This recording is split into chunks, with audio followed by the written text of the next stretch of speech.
Novel ਸੁੰਦਰੀ ਦਾ 16ਵਾਂ ਕਾਂਡ। ਸੁੰਦਰੀ ਭਾਵੇਂ ਜ਼ਖਮਾਂ ਤੋਂ ਰਾਜੀ ਹੋ ਗਈ, ਪਰ ਆਪਣੇ ਅਸਲ ਰੰਗ ਰੂਪ ਤੇ ਨਾ ਆਈ। ਅਰਤਾਪ ਨੇ ਵਿਚਾਰੀ ਦਾ ਪਿੱਛਾ ਨਾ ਛੱਡਿਆ। ਉੱਤੋਂ ਭਰਾਵਾਂ ਦਾ ਵਿਛੋੜਾ, ਧਰਮ ਭੰਗ ਹੋਣ ਦਾ ਡਰ, ਦੁਸ਼ਮਣਾਂ ਦੀ ਕੈਦ, ਸਰੀਰ ਦੀ ਰੋਗਤਾ ਆਦਿਕ ਚੋਭਾਂ ਨੇ ਅੰਦਰਲੇ ਦੁੱਖ ਨੂੰ ਘਟਣ ਨਾ ਦਿੱਤਾ। ਇੱਕ ਦਿਨ ਹਾਕਮ ਨੂੰ ਵੈਦਾਂ ਹਕੀਮਾਂ ਨੇ ਦੱਸਿਆ ਕਿ ਸੁੰਦਰੀ ਪਾਸ ਕੋਈ ਹਸਮੁਖੀ ਗੋਲੀ ਹੋਵੇ ਤਾਂ ਇਹਦਾ ਜੀ ਲੱਗੇ ਤੇ ਤਾਪ ਤੋਂ ਵਲ ਹੋਵੇ। ਇਹ ਪਹਾੜੀ ਰਾਜਪੂਤ ਗੋਲੀਆਂ ਬਥੁੰਨ ਹਨ। ਇਹ ਵਿਚਾਰ ਕੇ ਗੋਲੀਆਂ ਭਾਲਣ ਲੱਗੇ। ਇੱਕ ਦੋ ਆਈਆਂ, ਪਰ ਸੁੰਦਰੀ ਦੇ ਪਸੰਦ ਨਾ ਆਈਆਂ। ਇੱਕ ਗੋਲੀ ਪੰਜਾਬਣ ਲੱਭੀ ਜੋ ਚਤੁਰ ਅਰ ਸੁੰਦਰ ਸੀ। ਇਸ ਦਾ ਨਾਮ ਰਾਧਾ ਸੀ। ਇਸ ਨੂੰ ਸੁੰਦਰੀ ਨੇ ਪਸੰਦ ਕੀਤਾ ਕਿਉਂਕਿ ਇਸ ਨੂੰ ਗੁਰਬਾਣੀ ਬਹੁਤ ਕੰਠ ਸੀ। ਸੁੰਦਰੀ ਆਪਣੇ ਹਿਰਦੇ ਵਿੱਚੋਂ ਨਾਮ ਨੂੰ ਤਾਂ ਕਦੀ ਨਹੀਂ ਭੁੱਲਦੀ ਸੀ, ਹਰ ਵੇਲੇ ਸਿਮਰਨ ਕਰਦੀ ਸੀ। ਇਸ ਗੋਲੀ ਨੇ ਜੇ ਪਾਠ ਕਰਨਾ ਤਾਂ ਸੁੰਦਰੀ ਦਾ ਮਨ ਵੱਡਾ ਆਨੰਦ ਹੋਣਾ। ਪਿਛਲੀ ਰਾਤ ਤੋਂ ਲੈ ਕੇ ਦਿਨ ਚੜੇ ਤੀਕ ਪਾਠ ਹੁੰਦਾ। ਸੁੰਦਰੀ ਦਾ ਦਿਲ ਵੀ ਪਰਚਿਆ, ਪਰ ਪਾਪੀ ਤਾਪ ਨੇ ਪਿੱਛਾ ਨਾ ਛੱਡਿਆ। ਹਕੀਮ ਆਖਣ ਲੱਗ ਪਏ ਕਿ ਇਹ ਦਿੱਕ ਤਾਪ ਹੈ, ਕਦੀ ਆਖਣ ਇਹ ਮੌਸਮੀ ਤਾਪ ਹੈ ਜੋ ਅੱਜ ਕੱਲ੍ਹ ਸਾਰੇ ਸ਼ਹਿਰਾਂ ਵਿੱਚ ਪਸਰ ਰਿਹਾ ਹੈ। ਪਰ ਸ਼ੌਕ ਹੈ ਤਾਂ ਇਹ ਕਿ ਕਿਸੇ ਦਾਰੂ ਨੇ ਕਾਟ ਨਾ ਕੀਤੀ। ਇੱਕ ਦਿਨ ਹਾਕਮ ਗੋਲੀ ਰਾਧਾ ਨੂੰ ਵੱਖਰਿਆਂ ਸੱਦ ਕੇ ਪੁੱਛਣ ਲੱਗਾ ਕਿ ਤੂੰ ਮੈਨੂੰ ਅਸਲ ਭੇਦ ਦੱਸ, ਜੋ ਸੁੰਦਰੀ ਦੇ ਜੀ ਵਿੱਚ ਕੀ ਹੈ ਜੋ ਮੈਂ ਪੂਰਾ ਕਰਾਂ। ਇਹ ਤਾਂ ਮੈਂ ਜਾਣਦਾ ਹਾਂ ਕਿ ਉਹ ਸਿੱਖਣੀ ਹੈ ਅਰ ਸਿੱਖ ਧਰਮ ਨੂੰ ਨਹੀਂ ਤਿਆਗਦੀ, ਪਰ ਜੇ ਉਹ ਇਸ ਗਲੇ ਬਿਮਾਰੀ ਤੋਂ ਰਾਜੀ ਹੋ ਜਾਵੇ ਕਿ ਮੈਂ ਸਿੱਖ ਬਣ ਜਾਵਾਂ, ਤਦ ਮੈਂ ਅੰਦਰ ਖਾਨੇ ਸਿੱਖ ਬਣ ਜਾਂਦਾ ਹਾਂ। ਗੋਲੀ ਨੇ ਉੱਤਰ ਦਿੱਤਾ, ਜੀ ਮੈਂ ਕਿਸੇ ਵੇਲੇ ਗੱਲ ਦਾ ਭੇਤ ਲਵਾਂਗੀ, ਪਰ ਹਜੇ ਤਾਂ ਮੈਨੂੰ ਇਹੋ ਜਾਪਦਾ ਹੈ ਕਿ ਅੰਦਰੋਂ ਰੋਗ ਨਹੀਂ ਗਿਆ। ਬੇਅਦਬੀ ਮਾਫ, ਜੇਕਰ ਆਪ ਮੰਨੋ ਤਾਂ ਇੱਕ ਬੇਨਤੀ ਕਰਾਂ। ਨਵਾਬ ਨੇ ਕਿਹਾ, ਆਖ, ਡਰ ਨਾ। ਗੋਲੀ ਬੋਲੀ, ਤੁਸੀਂ ਇਲਾਜ ਵੱਡੇ ਵੱਡੇ ਹਕੀਮਾਂ ਦਾ ਕਰਦੇ ਹੋ ਜਿਨ੍ਹਾਂ ਤੋਂ ਹਜੇ ਤੱਕ ਖੋਲ ਨਹੀਂ ਖੁੱਸੀ। ਛੋਟਿਆਂ ਦੇ ਤੁਸੀਂ ਪਾਸ ਨਹੀਂ ਜਾਂਦੇ ਤੇ ਉਹਨਾਂ ਕੋਲ ਸਗੋਂ ਚੰਗੇ ਟੋਟਕੇ ਹੋਇਆ ਕਰਦੇ ਹਨ। ਮੈਂ ਇਸ ਨਾਲੋਂ ਵੱਧ ਮਹੀਨਿਆਂ ਤੋਂ ਮੰਨਦੇ ਰਾਜੀ ਹੁੰਦੇ ਵੇਖੇ ਹਨ। ਬੋਰੀਆਂ ਵਾਲਾ ਕਰਕੇ ਸਦਾਉਂਦਾ ਹੈ, ਇੱਕ ਹਕੀਮ ਹੈ, ਨੱਥੂ ਦੀ ਟਿੱਬੀ ਕੋਲ ਬਾਗ ਵਿੱਚ ਰਹਿੰਦਾ ਹੈ। ਸਾਰੇ ਸ਼ਹਿਰ ਦੇ ਲੋਕ ਤਾਪ ਦੇ ਵਾਸਤੇ ਉਸਦੇ ਕੋਲ ਜਾਂਦੇ ਹਨ ਅਰ ਇੱਕ ਪੁੜੀ ਨਾਲ ਤਾਪ ਉਤਰਦਾ ਹੈ। ਤੁਸੀਂ ਉਸ ਦਾ ਇਲਾਜ ਕਰੋ। ਹਾਕਮ ਨੇ ਕਿਹਾ, ਚੰਗੀ ਗੱਲ ਹੈ। ਫਿਰ ਕੁਝ ਘੋਰ ਮਸੋਰਾ ਕਰਕੇ ਵਿਦਾ ਹੋਏ। ਹਾਕਮ ਨੇ ਜਦ ਪਤਾ ਕੱਢਿਆ ਤਦ ਠੀਕ ਪਤਾ ਲੱਗਾ ਕਿ ਬੋਰੀਆਂ ਵਾਲਾ ਹਕੀਮ ਸ਼ਹਿਰ ਵਿੱਚ ਤਪਾਲੀ ਦਾ ਸ਼ਰਤੀਆ ਇਲਾਜ ਕਰ ਰਿਹਾ ਹੈ। ਦੂਜੇ ਦਿਨ ਉਹ ਹਕੀਮ ਸਾਹਿਬ ਹਾਜ਼ਰ ਹੋਏ। ਸੁੰਦਰੀ ਦੀ ਨਾੜ ਵੇਖ ਕੇ ਆਖਣ ਲੱਗੇ, ਨਵਾਬ ਸਾਹਿਬ, ਇਸ ਨੂੰ ਹਮੀ ਮੁਤਫਕਰਾ ਹੈ, ਅਰਥਾਤ ਇਸ ਨੂੰ ਚਿੰਤਾ ਦਾ ਤਾਪ ਹੈ। ਫਿਰ ਪੈਰ ਦੀ ਨਾੜ ਡਿੱਠੀ, ਫਿਰ ਥੁੱਕਾਂ ਨੂੰ ਪਰਖਿਆ, ਤਦ ਬੋਲੇ ਕਿ ਤਪ ਨਾੜਾਂ ਵਿੱਚ ਵੜ ਜਾਂਦਾ ਹੈ।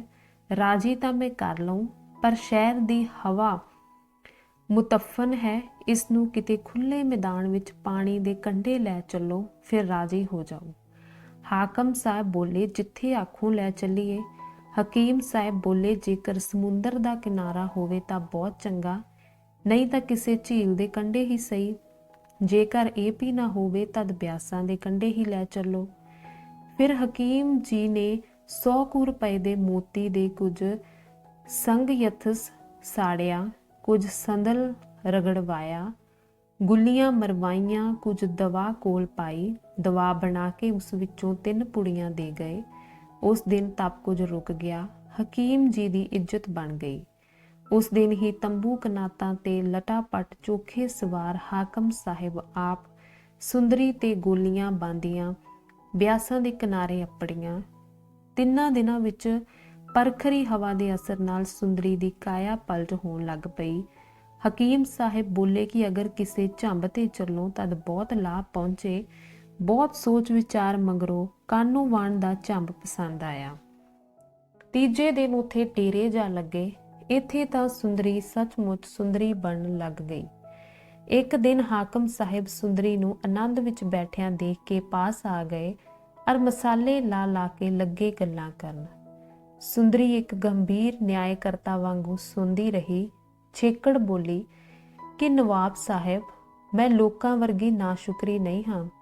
ਚਾਹੇ ਮੈਨੂੰ ਕੈਦ ਵਿੱਚ ਪਾ ਕੇ ਇਲਾਜ ਕੀਤਾ ਹੈ, ਪਰ ਇਲਾਜ ਕਰਨ ਦਾ ਆਸਾਨ ਮੈਂ ਮੰਨਦੀ ਹਾਂ, ਪਰੰਤੂ ਜੋ ਇੰਡੀਆ ਆਪ ਦਾ ਮੇਰੇ ਨਾਲ ਵਿਆਹ ਦਾ ਹੈ ਸੋ ਬੜਾ ਅਯੋਗ ਹੈ, ਕਿਉਂਕਿ ਮੈਂ ਆਪ ਦੀਆਂ ਧੀਆਂ ਜਿਹੀ ਹਾਂ। ਆਪ ਹਾਕਮ ਹੋ, ਆਪ ਨੂੰ ਪਰਜਾ ਪੁਰ ਦਿਆ ਰੱਖਣੀ ਚਾਹੀਦੀ ਹੈ। ਪਰ ਨਵਾਬ ਸਾਹਿਬ ਨੇ ਬਹੁਤ ਮਿੰਨਤਾਂ ਕੀਤੀਆਂ, ਜਿਨ੍ਹਾਂ ਵਿੱਚ ਕੁਝ ਡਰਾਵਾ ਵੀ ਸੀ। ਇਸ ਦਾ ਉੱਤਰ ਸੁੰਦਰੀ ਨੇ ਇਹ ਦਿੱਤਾ ਕਿ ਆਪ ਨੇ ਜਿੱਥੇ ਐਡੀ ਕਿਰਪਾ ਕੀਤੀ ਹੈ, ਥੋੜੀ ਹੋਰ ਕਰੋ। 3 ਦਿਨ ਠਹਿਰੋ, ਫਿਰ ਮੈਂ ਆਪ ਨੂੰ ਪੱਕਾ ਉੱਤਰ ਦਿਆਂਗੀ। ਇਹ ਮਹੌਲਤ ਬਖਸ਼ੋ। ਹਾਕਮ ਜੀ ਸੁੰਦਰੀ ਦਾ ਹੀ ਰੰਜ ਨਹੀਂ ਕਰਨਾ ਚਾਹੁੰਦੇ ਸਨ, ਮੰਨ ਗਏ। ਦੂਜੇ ਦਿਨ ਦੁਪਹਿਰ ਵੇਲੇ ਹਾਕਮ ਸਾਹਿਬ ਬੈਠੇ ਸ਼ਤਰੰਜ ਖੇਡ ਰਹੇ ਸਨ ਕਿ ਨੌਕਰ ਨੇ ਆ ਕੇ ਖਬਰ ਦਿੱਤੀ ਕਿ ਹਜੂਰ ਉਸ ਰੁੱਖ ਤੋਂ ਗਰਦ ਉੱਠਦੀ ਹੈ, ਮਤਾ ਕੋਈ ਸੈਨਾ ਹੋਵੇ। ਹਾਕਮ ਸਾਹਿਬ ਬੋਲੇ, ਆਂਦੀ ਹੋਗੀ। ਕੁਝ ਚਿਰ ਮਗਰੋਂ ਫਿਰ ਖਬਰ ਆਈ ਕਿ ਹਜੂਰ, ਹੁਣ ਤਾਂ ਸਵਾਰ ਸਾਫ਼ ਦਿਸਦੇ ਹਨ। ਝਟਪਟ ਹਾਕਮ ਸਾਹਿਬ ਨਿਕਲੇ। ਇੱਕ ਨੇ ਪਛਾਣਿਆ ਕਿ ਸਿੱਖ ਜਾਪਦੇ ਹਨ। ਤੁਰਤ ਫੁਰਤ ਸਵਾਰ ਆਦਮੀ ਤਿਆਰ ਹੋਣ ਲੱਗੇ। ਹਾਕਮ ਜੀ ਵੀ ਸੱਟੀ ਪੱਟੀ ਭੁੱਲ ਗਏ। ਉਹਨਾਂ ਦੇ ਤਿਆਰ ਹੁੰਦੇ ਹੁੰਦੇ ਹੀ 100 ਕੁ ਸਵਾਰ ਸਿੰਘ ਆ ਪਹੁੰਚੇ। ਪਹੁੰਚਦੇ ਸਾਰ ਹੀ 30 ਜਣਿਆਂ ਨੇ ਉਸ ਟਿੱਬੀ ਦੇ ਦੁਆਲੇ ਜਿਸ ਪੁਰ ਸੁੰਦਰੀ ਦਾ ਤੰਬੂ ਸੀ ਘੇਰਾ ਪਾ ਲਿਆ ਤੇ ਬਾਕੀ ਤੁਰਕਾਂ ਨਾਲ ਗੁੱਥਮ ਗੁੱਥਾ ਹੋ ਗਏ।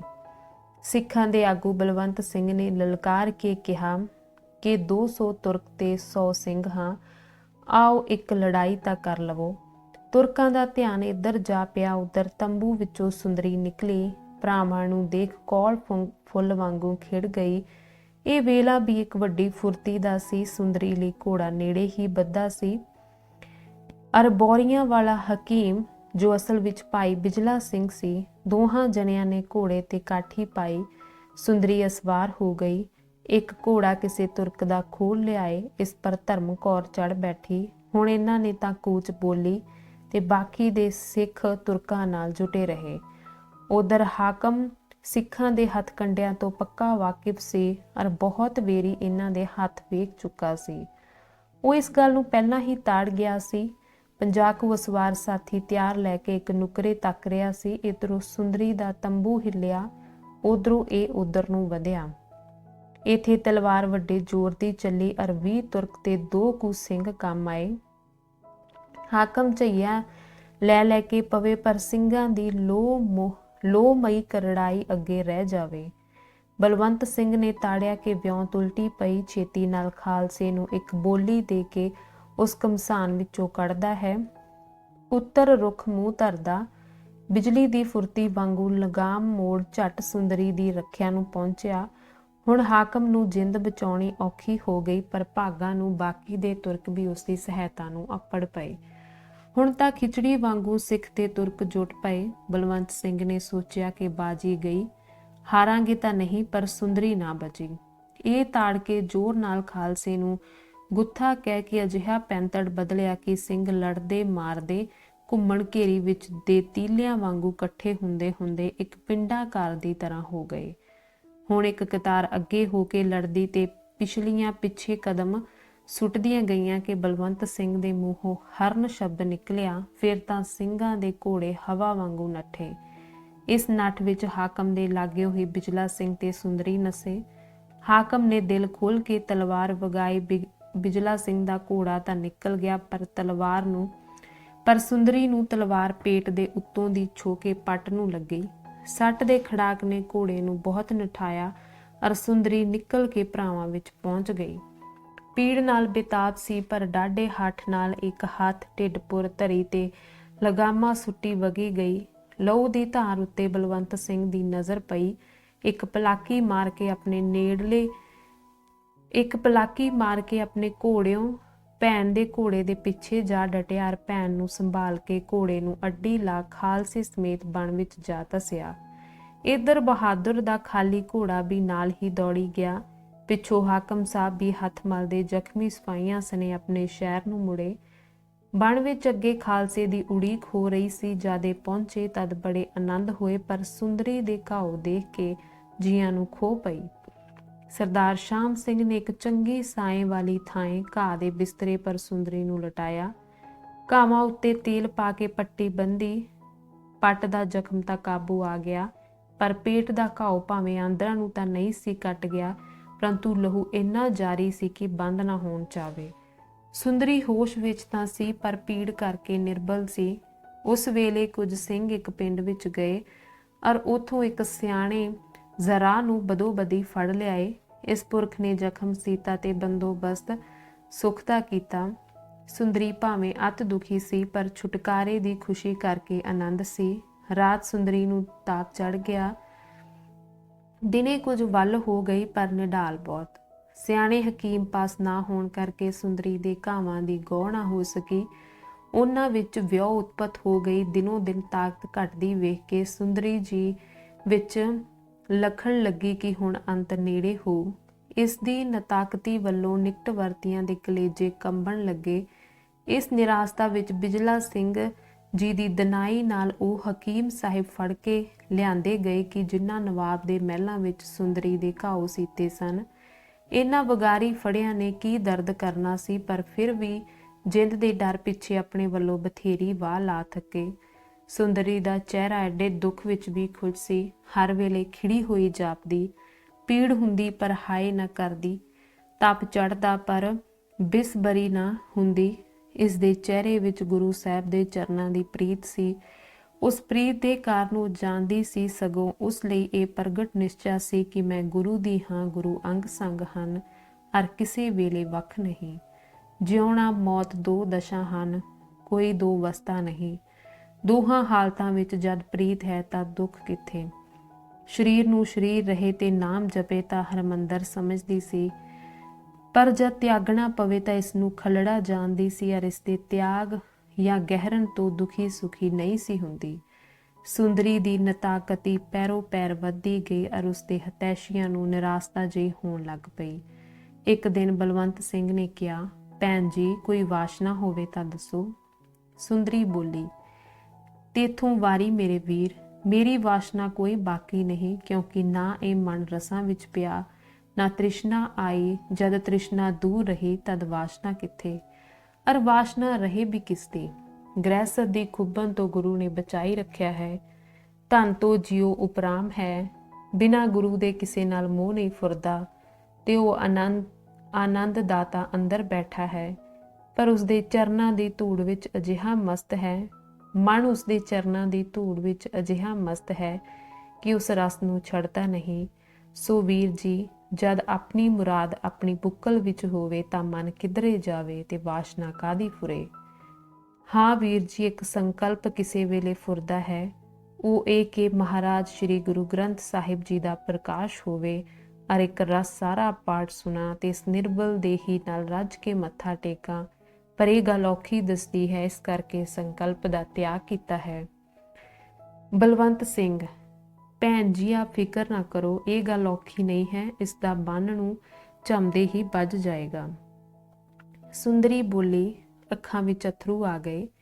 ਵੀਰ ਜੀ, ਮੈਂ ਵੱਡੀ ਔਗਣਿਆਰੀ ਹਾਂ। ਮੇਰੇ ਪਿੱਛੇ ਤੁਹਾਨੂੰ ਅਰ ਸਾਰੇ ਸਿੰਘਾਂ ਨੂੰ ਵੱਡੇ ਕਸ਼ਟ ਝੱਲਣੇ ਪਏ ਹਨ। ਮੇਰੀ ਮੁਰਾਦ ਇਹ ਸੀ ਕਿ ਮੈਂ ਭਰਾਵਾਂ ਨੂੰ ਸੁੱਖ ਦਿੰਦੀ, ਉਲਟਾ ਸਗੋਂ ਮੈਂ ਉਹਨਾਂ ਦੇ ਦੁੱਖਾਂ ਦਾ ਕਾਰਨ ਹੁੰਦੀ ਰਹੀ ਹਾਂ। ਮੈਂ ਗੁਰੂ ਗੋਬਿੰਦ ਸਿੰਘ ਜੀ ਅੱਗੇ ਕੀ ਮੂੰਹ ਦਿਖਾਵਾਂਗੀ ਕਿ ਅੰਮ੍ਰਿਤ ਛਕ ਕੇ ਮੈਂ ਕਿੰਨੇ ਕੁ ਪੰਥ ਦੀ ਸੇਵਾ ਕੀਤੀ ਹੈ। ਕਲਗੀ ਵਾਲਾ ਸੁੰਦਰ ਚਿਹਰਾ ਜਦ ਪੁੱਛੇਗਾ, ਪੁੱਤਰੀ ਕੀ ਭਲਾ ਕਰਕੇ ਆਈ ਹੈ, ਉਸ ਵੇਲੇ ਮੇਰਾ ਮਨ ਸ਼ਰਮਿੰਦਾ ਹੋ ਜਾਵੇਗਾ। ਮਾਤਾ ਸਾਹਿਬ ਦੇਵਾਂ ਜੀ ਦੀ ਪਵਿੱਤਰ ਗੋਦ ਵਿੱਚ ਬੈਠਣੋਂ ਇਹ ਮਨ ਲਾਜ ਖਾਏਗਾ। ਜਦ ਮਾਤਾ ਜੀ ਪ੍ਰੇਮਮਈ ਝਿੜਕ ਨਾਲ ਕੁਚੱਜੀ ਧੀ ਕਰਕੇ ਸੱਦਣਗੇ। ਸੁੰਦਰੀ ਦੇ ਇਹ ਦਿਲ ਕੰਬਾ ਦੇਣ ਵਾਲੇ ਨਿਮਰਤਾ ਦੇ ਵਾਕ ਸੁਣ ਕੇ ਸਭ ਦੇ ਨੇਤਰ ਪ੍ਰੇਮਮਈ ਜਲ ਨਾਲ ਭਰ ਗਏ। ਸਰਦਾਰ ਸ਼ਾਮ ਸਿੰਘ ਨੇ ਪਿਆਰ ਦੇ ਕੇ ਕਿਹਾ, ਪੁੱਤਰੀ ਤੂੰ ਇਸਤਰੀ ਨਹੀਂ, ਦੇਵੀ ਹੈ। ਤੇਰੇ ਵਰਗੀਆਂ ਧਰਮੀ ਇਸਤਰੀਆਂ ਦੇ ਸੱਤ ਪਿੱਛੇ ਹੀ ਪੰਥ ਹੈ। ਤੂੰ ਜਿਹਾ ਅੰਮ੍ਰਿਤ ਸਫਲ ਕੀਤਾ ਹੈ, ਤੇਹਾ ਹਰੇਕ ਇਸਤਰੀ ਪੁਰਖ ਕਰੇ। ਤੂੰ ਆਪਣੇ ਪਿਤਾ ਪਾਸ ਬੜੀ ਸੁਰਖਰੂ ਹੋ ਕੇ ਚੱਲੀ ਹੈ। ਮਾਤਾ ਸਾਹਿਬ ਦੇਵਾ ਤੇਰੇ ਵਰਗੀ ਪੁੱਤਰੀ ਲਈ ਗਦਗਦ ਹੈ। ਧਨ ਹੈ ਤੂੰ, ਧਨ ਤੇਰਾ ਜਨਮ ਹੈ। ਪੰਥ ਵਿੱਚ ਤੇਰੀ ਸੇਵਾ ਦੀ ਕਦਰ ਹੈ ਅਰ ਸਾਰੇ ਤੇਰੇ ਲਈ ਖੁਸ਼ੀ ਦੇ ਅਰਦਾਸੇ ਕਰਦੇ ਹਨ। ਸੁੰਦਰੀ, ਪਿਤਾ ਜੀ, ਜੋ ਮੈਨੂੰ ਕਰਨਾ ਯੋਗ ਸੀ ਸੋ ਮੈਂ ਨਹੀਂ ਕੀਤਾ। ਇਹ ਕਹਿ ਕੇ ਫਿਰ ਰੋ ਪਈ ਅਰ ਬੇਹੋਸ਼ ਹੋ ਗਈ। ਪਾਣੀ ਦੇ ਛਿੱਟੇ ਮਾਰ ਕੇ ਸੁੰਦਰੀ ਨੂੰ ਹੋਸ਼ ਵਿੱਚ ਲਿਆਂਦਾ ਅਰ ਕੁਝ ਸਿੰਘ ਸ੍ਰੀ ਗੁਰੂ ਗ੍ਰੰਥ ਸਾਹਿਬ ਜੀ ਦੀ ਅਸਵਾਰੀ ਲੈਣ ਚਲੇ ਗਏ। ਸਵੇਰ ਸਾਰ ਹੀ ਗੁਰੂ ਬਾਬਾ ਜੀ ਆ ਗਏ। ਉਸ ਵੇਲੇ 10-12 ਸਿੰਘਾਂ ਨੇ ਕੇਸਾਂ ਸਣੇ ਇਸ਼ਨਾਨ ਕੀਤਾ। ਮਹਾਰਾਜ ਜੀ ਦਾ ਪ੍ਰਕਾਸ਼ ਕਰਕੇ ਅਖੰਡ ਪਾਠ ਆਰੰਭ ਦਿੱਤਾ। ਸੁੰਦਰੀ ਪਾਸ ਲੇਟੀ ਪਈ ਪਾਠ ਸੁਣਦੀ ਰਹਿੰਦੀ। ਕਿੰਨਾ ਚਿਰ ਆਸਰੇ ਸਿਰ ਬੈਠਦੀ, ਥੱਕ ਜਾਂਦੀ ਤਾਂ ਲੇਟ ਜਾਂਦੀ, ਤਦ ਵੀ ਮਨ ਨਾ ਥੱਕਦਾ, ਦਿਲ ਨਾ ਅੱਕਦਾ। ਸਗੋਂ ਇਹ ਦਸ਼ਾ ਹੋ ਰਹੀ ਸੀ ਜੋ ਮੀਂਹ ਵਰਸੇ ਪਰ ਧਰਤੀ ਦੀ ਹੁੰਦੀ ਹੈ। ਸੁੰਦਰੀ ਦਾ ਲੂੰ ਨੂੰ ਨਾਮ ਵਿੱਚ ਰੱਤਾ ਹੋਇਆ ਸੀ ਤੇ ਆਨੰਦ ਦੇ ਸਮੁੰਦਰ ਵਿੱਚ ਇਸ਼ਨਾਨ ਕਰ ਰਹੀ ਸੀ। 16 ਪਹਿਰਾਂ ਮਗਰੋਂ ਪਾਠ ਤਿਆਰ ਹੋਇਆ। ਸਭ ਖਾਲਸੇ ਦਾ ਦੀਵਾਨ ਆ ਲੱਗਾ। ਪਹਿਲੇ ਸਭ ਨੇ ਰਲ ਕੇ ਸ਼ਬਦ ਗਾਵੇ, ਫਿਰ ਭੋਗ ਪਾਇਆ, ਆਨੰਦ ਪੜਿਆ, ਆਰਤੀ ਉਚਾਰੀ, ਪ੍ਰਸ਼ਾਦ ਵਰਤਿਆ। ਸੁੰਦਰੀ ਨੇ ਵੱਡੇ ਪ੍ਰੇਮ ਨਾਲ ਕੁਣਕਾ ਛਕਿਆ ਅਰ ਅਕਾਲ ਪੁਰਖ ਦਾ ਸ਼ੁਕਰ ਕੀਤਾ ਤੇ ਇਉਂ ਕਹਿਣ ਲੱਗੀ, ਮੇਰੇ ਵੀਰੋ, ਮੇਰੀਓ ਭੈਣੋ, ਇੱਕ ਬੇਨਤੀ ਤੁਹਾਡੀ ਪ੍ਰਾਹੁਣੀ ਭੈਣ ਕਰਦੀ ਹੈ। ਵਿਛੋੜਾ ਭਾਵੇਂ ਦੁਖਦਾਈ ਹੁੰਦਾ ਹੈ, ਪਰ ਮੈਂ ਇਸ ਕਰਕੇ ਦੁਖੀ ਨਹੀਂ ਕਿਉਂਕਿ ਸਾਡਾ ਆਤਮਾ ਦਾ ਮੇਲ ਕਦੇ ਨਹੀਂ ਟੁੱਟਣ ਲੱਗਾ। ਅਸੀਂ ਸਾਰੇ ਬੈਕੁੰਠੀ ਜੀਵ ਹਾਂ ਅਰ ਬੈਕੁੰਠ ਹੀ ਸਾਧ ਸੰਗਤ ਦਾ ਹੈ। ਪਰ ਮੈਂ ਇਹ ਆਖੇ ਬਿਨਾਂ ਨਹੀਂ ਰਹਿ ਸਕਦੀ ਕਿ ਉਸ ਹਾਕਮ ਦੀ ਮੈਂ ਰਿਣੀ ਹਾਂ। ਮੇਰੀ ਬਾਂਦਗੀ ਪਰ ਉਸਨੇ ਰੁਪਈਆ ਖਰਚ ਕੀਤਾ ਹੈ। ਤੁਸੀਂ ਕੁਝ ਰੁਪਈਆ ਉਸਨੂੰ ਪਹੁੰਚਾ ਦੇਣਾ ਜੋ ਮੈਂ ਰਿਣੀ ਨਾ ਰਹਾ। ਸ਼ਾਮ ਸਿੰਘ ਨੇ ਕਿਹਾ, ਬਹੁਤ ਅੱਛਾ, ਕੁਝ ਫਿਕਰ ਨਾ ਕਰੋ, ਸਿਰ ਦੇ ਜ਼ੋਰ ਪਹੁੰਚਾਵਾਂਗੇ, ਤੁਸੀਂ ਸੰਕਲਪ ਨਾ ਰੱਖੋ। ਸੁੰਦਰੀ, ਪਿਆਰੇ ਵੀਰ, ਗੁਰੂ ਤੁਹਾਡਾ ਰਾਖਾ ਹੈ। ਤੁਹਾਨੂੰ ਕਈ ਭੀੜਾਂ ਪੈਣਗੀਆਂ, ਸੰਗਰਾਮ ਆਉਣਗੇ, ਪਰ ਤੁਸੀਂ ਸਭ ਤੋਂ ਪਾਰ ਹੋ ਕੇ ਰਾਜ ਭੋਗੋਗੇ। ਮੇਰੀ ਪ੍ਰਾਰਥਨਾ ਹੈ ਕਿ ਤੁਸੀਂ ਆਪਣੀਆਂ ਇਸਤਰੀਆਂ ਨੂੰ ਸਾਥੀ ਜਾਣਿਓ ਤੇ ਨੀਚ ਨਾ ਬਣਾਇਓ। ਜਦ ਉਹਨਾਂ ਨੂੰ ਨੀਚ ਜਾਣੋਗੇ, ਉਹਨਾਂ ਪਰ ਬੇਤਰਸ ਕਰੜਾਈ ਕਰੋਗੇ ਅਰ ਜਦ ਪਰ ਨਾਰੀਆਂ ਨੂੰ ਮੰਦੀ ਦ੍ਰਿਸ਼ਟੀ ਨਾਲ ਦੇਖੋਗੇ, ਤਦ ਹੀ ਆਪਣੇ ਤੇਜ ਪ੍ਰਤਾਪ ਦਾ ਗਿਰਾਊ ਜਾਣਿਓ। ਸ਼ਾਸਤਰਾਂ ਵਿੱਚ ਇਸਤਰੀ ਸ਼ੂਦਰ ਲਿਖੀ ਗਈ ਹੈ। ਸਾਡੇ 10 ਹੀ ਗੁਰਾਂ ਨੇ ਸਲਾਈ ਹੈ। ਸ੍ਰੀ ਗੁਰੂ ਗ੍ਰੰਥ ਸਾਹਿਬ ਜੀ ਵਿੱਚ ਉਪਮਾ ਲਿਖੀ ਹੈ ਤੇ ਨਾਮ ਬਾਣੀ ਦਾ ਅਧਿਕਾਰ ਇਸਤਰੀ ਨੂੰ ਪੂਰਾ ਦਿੱਤਾ ਹੈ। ਤਿਵੇਂ 10ਵੇਂ ਗੁਰੂ ਜੀ ਨੇ ਅੰਮ੍ਰਿਤ ਵਿੱਚ ਪਤਾਸੇ ਪਵਾਏ ਹਨ। ਅਰ ਹੁਣ ਠੀਕ ਤੁਸਾਂ ਅਸਾਂ ਤੇ ਦਇਆ ਕਰਦੇ ਹੋ, ਜਾਣਾ ਹੂਲ ਕੇ ਰਾਖੀਆਂ ਕਰਦੇ ਹੋ ਤੇ ਸਤਿਕਾਰ ਦਿੰਦੇ ਹੋ। ਤਦੇ ਹੀ ਅਸੀਂ ਐਡੇ ਅਪਦਾ ਕਾਲ ਵਿੱਚ ਅਰ ਵੈਰੀਆਂ ਦੇ ਸਮੁੰਦਰ ਵਿੱਚ ਘਿਰੇ ਹੋਏ ਵੀ ਸਹੀ ਸਲਾਮਤ ਗੱਜ ਰਹੇ ਹਾਂ। ਹੇ ਭੈਣੋ, ਤੁਸੀਂ ਵੀ ਜਦ ਤੱਕ ਸ਼ੁੱਧ ਸਿੰਘਣੀਆਂ ਹੋ ਤਦ ਤੀਕ ਪੰਥ ਤਕੜਾ ਹੈ। ਜਦ ਪਤੀ ਸਿੰਘ ਤੇ ਤੁਸੀਂ ਕੁਝ ਹੋਰ ਹੋਈਆਂ, ਤਦੋਂ ਹੀ ਤੁਹਾਡੀ ਗਤੀ ਮਾੜੀ ਹੋ ਜਾਏਗੀ। ਤੀਵੀਂ ਔਲਾਦ ਦੀ ਪਿਆਰੀ ਹੈ। ਔਲਾਦ ਪਿੱਛੇ ਗੁਰੂ ਪੀਰ ਕਿਸੇ ਦੀ ਪਰਵਾਹ ਨਹੀਂ ਕਰਦੀ। ਬਸ ਤੁਸਾਂ ਗੁਰੂ ਗੋਬਿੰਦ ਸਿੰਘ ਜੀ ਤੋਂ ਮੂੰਹ ਮੋੜ ਕੇ ਜਦੋਂ ਹੋਰ ਪੂਜਾ ਤੇ ਨੇਮ ਧਾਰੇ, ਤਦੋਂ ਹੀ ਸ਼ੂਦਰਾਂ ਵਾਂਗੂ ਹੋ ਜਾਓਗੀਆਂ। ਤੁਹਾਡੀ ਸੰਤਾਨ ਵੀ ਗਿੱਦੜ ਹੋ ਜਾਵੇਗੀ। ਦੁਰਕਾਰ ਤੁਹਾਡੇ ਹਿੱਸੇ ਆਵੇਗੀ ਅਰ ਸਤਕਾਰ ਉੱਡ ਜਾਵੇਗਾ। ਮਾਇਆ ਦੇ ਚਮਤਕਾਰਾਂ ਵਿੱਚ ਨਾ ਫਸਣਾ, ਇਹ ਥੋੜੇ ਦਿਨਾਂ ਦੇ ਹਨ। ਸਦਾ ਰਹਿਣ ਵਾਲੇ ਆਪਣੇ ਆਤਮਾ ਦੀ ਭਲਾਈ ਵੱਲ ਵਧੇਰੇ ਖਿਆਲ ਰੱਖਣਾ। ਮੇਰੇ ਵੀਰੋ, ਮੇਰੀ ਬੇਨਤੀ ਨਾ ਭੁੱਲਣੀ। ਤੀਵੀਂ ਦਾ ਸਤਿਕਾਰ ਤੇ ਪੰਥ ਵਿੱਚ ਪਵਿੱਤਰਤਾ ਤੇ ਪਵਿੱਤਰ ਦ੍ਰਿਸ਼ਟੀ ਅਜਿਹੀ ਰੱਖਣੀ ਕਿ ਜਿਹੀ ਤੁਸਾਂ ਮੇਰੇ ਨਾਲ ਵਰਤੀ ਹੈ। ਭਰਾਵੋ, ਜਦ ਤੁਸੀਂ ਰਾਜੇ ਸਰਦਾਰ ਹੋਵੋਗੇ, ਕਿਸੇ ਸਿੰਘ ਨੂੰ ਛੋਟਾ ਨਾ ਜਾਣਨਾ। ਸਾਡੇ ਵਿਖੇ ਧਨ ਪ੍ਰਧਾਨ ਨਹੀਂ, ਕਰਨੀ ਪ੍ਰਧਾਨ ਹੈ। ਅੱਛਾ, ਥੋੜਾ ਜਲ ਲਿਆਓ, ਮੈਂ ਮੂੰਹ ਹੱਥ ਧੋਂਦੀ ਹਾਂ। ਇਸ ਵੇਲੇ ਸੁੰਦਰੀ ਦਾ ਚਿਹਰਾ ਚੰਦ ਵਾਂਗ ਚਮਕ ਰਿਹਾ ਸੀ ਕਿ ਇੱਕ ਤਰ੍ਹਾਂ ਦਾ ਤੇਜ ਸੂਰਜ ਦੀਆਂ ਕਿਰਨਾਂ ਵਾਂਗੂ ਉਸਦੇ ਰੂਪ ਦੇ ਦੁਆਲੇ ਭਾਸਦਾ ਸੀ। ਸਭੇ ਹੈਰਾਨ ਸਨ ਕਿ ਇਸ ਕਮਜ਼ੋਰੀ ਵਿੱਚ ਬਲ ਕਿੱਥੋਂ ਆ ਗਿਆ। ਹਿਰਦੇ ਵਿਯੋਗ ਸਿਰੇ ਤੇ ਪਹੁੰਚਾ ਵੇਖ ਕੇ ਵਿੱਚੋਂ ਵਿੱਚ ਹਿਲਦੇ ਸਨ, ਪਰ ਭਾਣੇ ਵੱਲ ਰੁਖ ਕਰ ਰਹੇ ਸਨ। ਧਰਮ ਕੌਰ ਤਾਂ ਭੈਣ ਦੇ ਵਿਛੋੜੇ ਨੂੰ ਵੇਖ ਕੇ ਅੰਦਰੋਂ ਅੰਦਰ ਘੇਰੀਆਂ ਖਾ ਰਹੀ ਸੀ। ਦੀਵਾਨ ਵਿੱਚ ਵੀ ਇੱਕ ਵਿਰਾਗ ਦਾ ਪ੍ਰਭਾਵ ਛਾ ਰਿਹਾ ਸੀ। ਜਲ ਆਇਆ, ਸੁੰਦਰੀ ਨੇ ਮੂੰਹ ਹੱਥ ਧੋਤਾ। ਧਰਮ ਕੌਰ ਦੇ ਆਸਰੇ ਢੋਲ ਲਾ ਕੇ ਵੱਡੇ ਪ੍ਰੇਮ ਨਾਲ ਜਪਜੀ ਸਾਹਿਬ ਦਾ ਪਾਠ ਕੀਤਾ ਅਰ ਭੋਗ ਪਾ ਕੇ ਅਰਦਾਸਾ ਸੋਧਿਆ। ਆਪਣੇ ਪਾਪਾਂ ਦੀ ਭੁੱਲ ਬਖਸ਼ਾਈ ਤੇ ਹਿੰਮਤ ਨਾਲ ਦੋਵੇਂ ਹੱਥ ਜੋੜ ਕੇ ਸ੍ਰੀ ਗੁਰੂ ਗ੍ਰੰਥ ਸਾਹਿਬ ਅੱਗੇ ਮੱਥਾ ਟੇਕਿਆ। ਸੁੰਦਰੀ ਦਾ ਮੱਥਾ ਧਰਤੀ ਤੋਂ ਨਾ ਚੁੱਕਿਆ ਗਿਆ। ਕਿੰਨਾ ਚਿਰ ਲੰਘ ਗਿਆ। ਜਦ ਘਬਰਾ ਕੇ ਬਲਵੰਤ ਸਿੰਘ ਨੇ ਸਿਰ ਚੁੱਕਿਆ ਤਾਂ ਕੀ ਡਿੱਠਾ, ਸੁੰਦਰੀ ਤੁਰ ਗਈ। ਸੁੰਦਰੀ ਪਿਤਾ ਪਾਸ ਚਲੀ ਗਈ। ਹਾਂ, ਸਤਵੰਤੀ ਦਾ ਖਾਲੀ ਪਿੰਜਰਾ ਪਿਆ ਹੈ। ਉਸ ਵੇਲੇ ਸ਼ਬਦ ਗਾਉਂਦੇ ਭਜਨ ਕਰਦੇ ਖਾਲਸੇ ਨੇ ਮਾਤਾ ਸਾਹਿਬ ਦੇਵਾਂ ਦੀ ਪਿਆਰੀ ਸੁੰਦਰ ਕੌਰ ਦਾ ਸਰੀਰ ਅਗਨੀ ਦੇ ਹਵਾਲੇ ਕੀਤਾ। ਸ੍ਰੀ ਗੁਰੂ ਗ੍ਰੰਥ ਸਾਹਿਬ ਜੀ ਦਾ ਪਾਠ ਕਰਕੇ 10ਵੇਂ ਦਿਨ ਭੋਗ ਪਾਇਆ। ਇਸ ਦੇ ਚਲਾਣੇ ਦਾ ਵਿਰਾਗ ਸਾਰੇ ਪੰਥ ਵਿੱਚ ਹੋਇਆ, ਪਰ ਧਰਮ ਕੌਰ ਆਪਣੀ ਪਿਆਰੀ ਰੱਖਿਅਕ ਦਾ ਵਿਛੋੜਾ ਨਾ ਸਹਾਰ ਸਕੀ। ਦਿਨੋਂ ਦਿਨ ਲੱਸੀ ਹੁੰਦੀ ਗਈ ਤੇ ਕੋਈ ਯਾਰੀ ਦਿਨੇ ਪੂਰੇ ਸਿਦਕ ਵਿੱਚ ਚਲਾਣਾ ਕਰ ਗਈ। ਬਲਵੰਤ ਸਿੰਘ ਭਾਵੇਂ ਵਿਰਾਗ ਵਿੱਚ ਨਿਰਬਿਰਤ ਹੋ ਕੇ ਇਕਾਂਤ ਭਜਨ ਕਰਨਾ ਚਾਹੁੰਦਾ ਸੀ, ਪਰ ਸਿੰਘਾਂ ਨੇ ਉਸ ਨੂੰ ਜਾਣ ਨਾ ਦਿੱਤਾ ਕਿ ਵਿਹਾਰ ਪਰਮਾਰਥ ਦੋਵੇਂ ਨਿਭਾਉਣੇ ਚਾਹੀਦੇ ਹਨ। ਅੰਦਰ ਦਾ ਤਿਆਗ ਕਰਨਾ ਹੈ, ਨਾਮ ਨਾਲ ਲਿਵ ਰੱਖਣੀ ਹੈ, ਕਿਰਿਆ ਵਿੱਚ ਵਸਦਿਆਂ ਤੇ ਕੰਮ ਕਰਦਿਆਂ ਨਿਰਲੇਪ ਰਹਿਣਾ ਹੈ। ਉਧਰੋਂ ਦੁਰਾਨੀ ਦੇ ਫੇਰ ਚੜ੍ਹ ਆਉਂਦੀਆਂ ਸੂਹਾਂ ਮਿਲ ਰਹੀਆਂ ਸਨ। ਇਸ ਕਰਕੇ ਬਲਵੰਤ ਸਿੰਘ ਕਰਮ ਕਰਤ ਹੋਵੇ ਨਹਿ ਕਰਮ ਦੇ ਹੁਕਮ ਮੂਜਬ ਪੰਥ ਸੇਵਾ ਪਰ ਤਤਪਰ ਹੀ ਰਿਹਾ। ਧੰਨਵਾਦ।